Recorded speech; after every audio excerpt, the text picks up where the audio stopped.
Hello， 大家好，我係3A 陳心友。我今日會做一個點解會落雨嘅天文實驗。咁我準備咗一啲凍水、食用色素羹同埋棉花球，同埋一個預先篤穿咗一啲細窿嘅一個杯，同埋一個玻璃兜。咁我哋首先咧將啲棉花球放入去。跟住再落幾滴嘅食用色素入去個水度，再用一支匙羹，再用一支匙羹攪拌佢，跟住再將呢度嘅水慢慢倒落。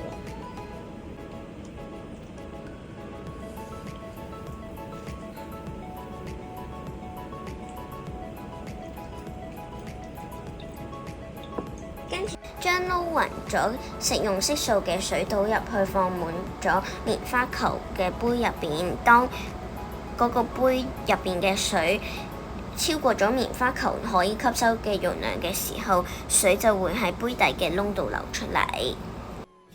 因為咧平時落雨咧係水蒸氣蒸發咗上去，形成一啲小水點，跟住再積聚成大水點，跟住就變成一嚿雲啦。咁如果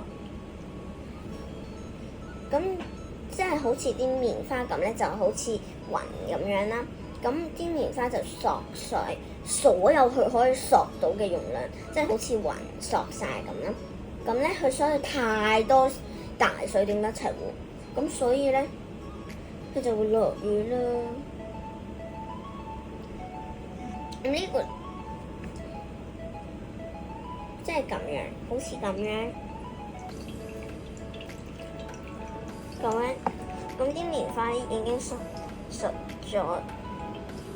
咗啲佢可以索到嘅容量，就會索唔到嗰啲咧，就會自己滴滴答答滴落去噶啦，即係好似落雨咁樣滴滴答答落大雨嘅時候咁樣。多謝大家。Hello， 大家好，我係3A 陳心友。我今日預備咗冰、玻璃樽、熱水同埋定型噴霧。咁我哋呢個係我第二個實驗啦。咁我哋咧首先咧將啲熱水咧倒到佢去一半嘅位置。OK， 再翻嗰陣。跟住再閂幕，跟住咧，我哋咧會噴啲定型噴霧落去，再噴啲定型噴霧落去，跟住再閂翻個蓋，好熱嘅，跟住再擺啲冰上去。